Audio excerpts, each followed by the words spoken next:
وسلم دائما أبدا على حبيبك خير الخلق كلهم مولانا.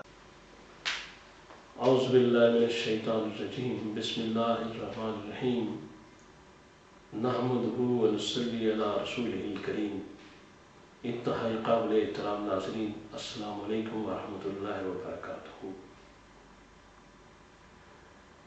شعبان کا مہینہ بھی بڑی رحمتوں اور برکتوں والا ہے. حضور سرور کائنات صلی اللہ تعالیٰ علیہ وآلہ وسلم کا ارشاد ہے کہ رجب اللہ کا مہینہ ہے، شعبان میرا مہینہ ہے اور رمضان امت کا مہینہ ہے. شعبان کی جو 15ویں شب ہے اس کے بارے میں تھوڑی سی آج گفتگو کروں گا. اس کو شب برات کہتے ہیں. اس میں علماء کا اختلاف ہے. کچھ سمجھتے ہیں کہ اس میں عبادت کرنی چاہیے، نفل پڑھنے چاہیے، تلاوت قرآن کرنی چاہیے. کچھ سمجھتے ہیں نہیں کرنی چاہیے. لیکن اصل بات یہ ہے کہ حضرت عائشہ سے روایت ہے کہ اس رات کو انہوں نے دیکھا کہ حضور سرور کائنات صلی اللہ تعالیٰ علیہ وآلہ وسلم اپنے بستر پر نہیں تھے. تو آپ کو ڈھونڈتی ڈھونڈتی آپ کے پیچھے گئیں تو آپ جنت البقیع میں نوافل ادا کر رہے تھے. اور یہ بڑی مستند حدیث ہے. اس کے علاوہ بھی بعض صحابہ سے احادیث ہیں جن میں اس رات کا ذکر ہے. کم از کم 10 صحابہ کرام اور تواتر سے حدیث ہے. اس لیے اس میں 2 باتیں تو بالکل ظاہر ہوتی ہیں. ایک تو یہ کہ نفل ضرور پڑھنی چاہیے اس رات میں، اللہ کی بارگاہ میں سجدے کرنے چاہیے، تلاوت قرآن کرنی چاہیے، درود شریف پڑھنا چاہیے. اور دوسری یہ قبرستان جانا چاہیے. لیکن ہم اس رات کو کس طرح مناتے ہیں یہ دوسرا معاملہ ہے.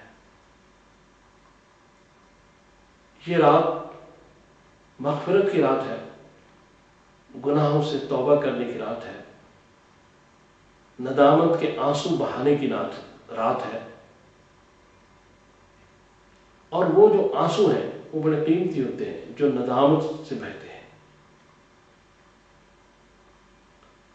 حضرت جبرائیل علیہ السلام نے حضور سرور کائنات سے کہا کہ ہم آپ کی امت کے ندامت کے نکلے ہوئے جو آنسو ہیں وہ نہیں لکھتے.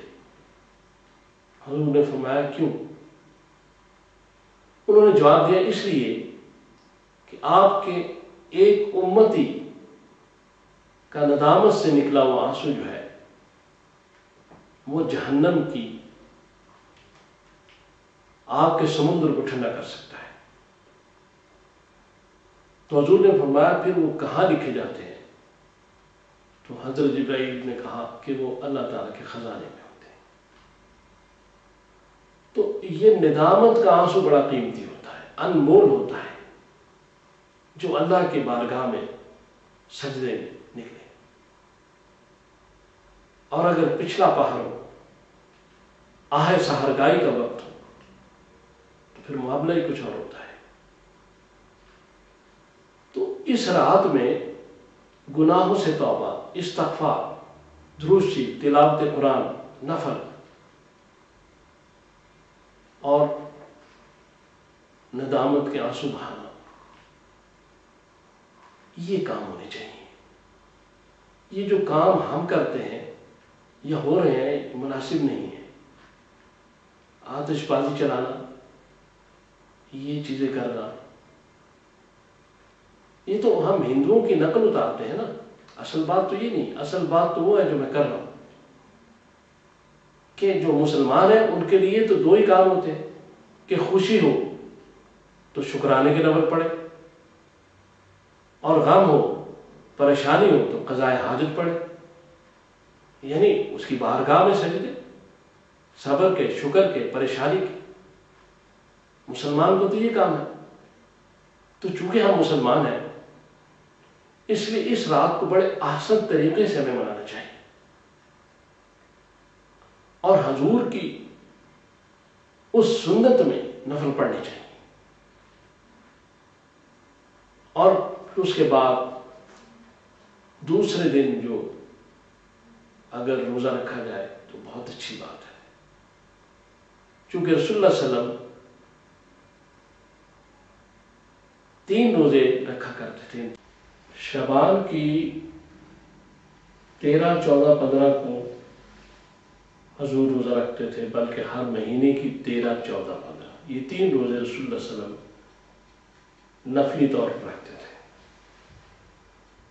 تو اگر 15 شعبان کا روزہ اس نیت سے رکھا جائے کہ میں رسول اللہ صلی اللہ تعالیٰ علیہ وسلم کی سنت میں رکھ رہا ہوں، تو پھر اس کا ثواب اور بڑھ جاتا ہے۔ اصل میں بات صرف یہ ہے کہ ہم نے دیکھنا ہے کہ کہا کس نے ہے اور کس کے کہنے پہ کر رہے ہیں۔ اللہ تعالیٰ کی بارگاہ میں جو سجدہ ہوتا ہے، وہ سجدہ اپنی ذات میں کچھ اس کی مسئلہ نہیں ہوتا، بلکہ وہ اس لیے ہوتا ہے کہ اللہ نے فرمایا کہ مجھے سجدہ کرو۔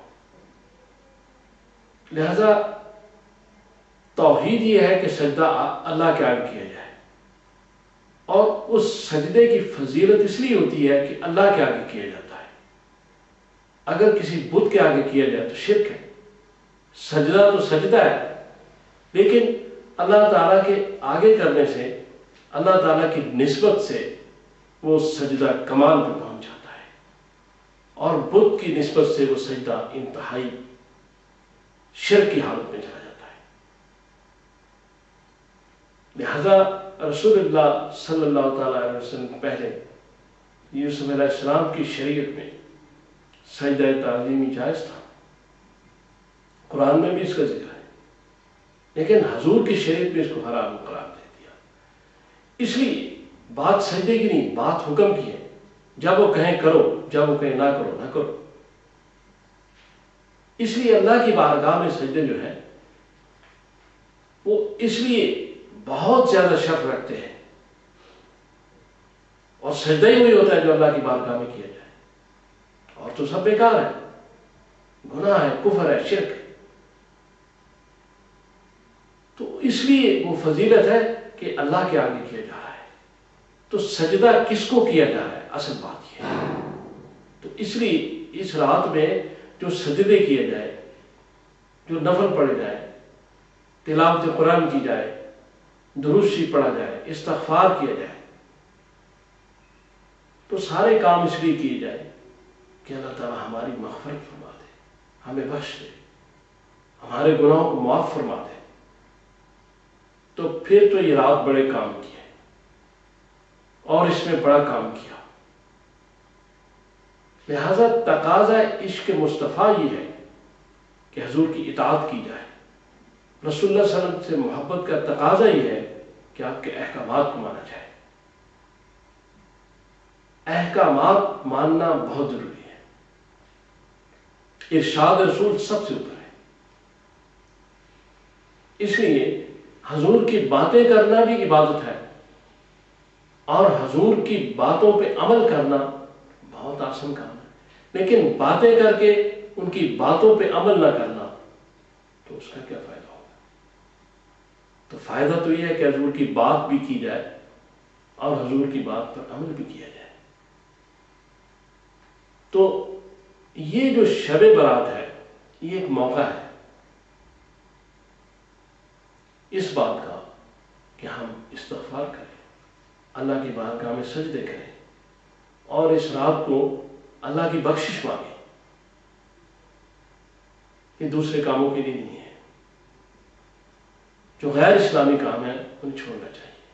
ہم مسلمان ہیں، لا الہ الا اللہ محمد رسول اللہ پڑھنے والے ہیں، اس لیے ہمیں اسلام کی طرف آنا ہے، اور حضور صلی اللہ تعالی علیہ وسلم کی اتباع، آپ کی سیرت کو سامنے رکھتے ہوئے آپ کے نقش قدم حاصل کر رہے ہیں. حضور کی معراج یہ اوپر، اور ہماری معراج یہ ہے کہ ہم حضور کے نقش قدم حاصل کر لیں. تو یہ جو راتیں ہوتی ہیں شب معراج، شب برات، یہ لیلۃ القدر، یہ عبادت کی راتیں ہیں. یہ موقع فراہم کرتی ہیں کہ اپنے گناہوں سے توبہ کر لیں ہم اور اللہ کے راستے پر چلیں. تجدید عہد وفا کی راتیں ہیں.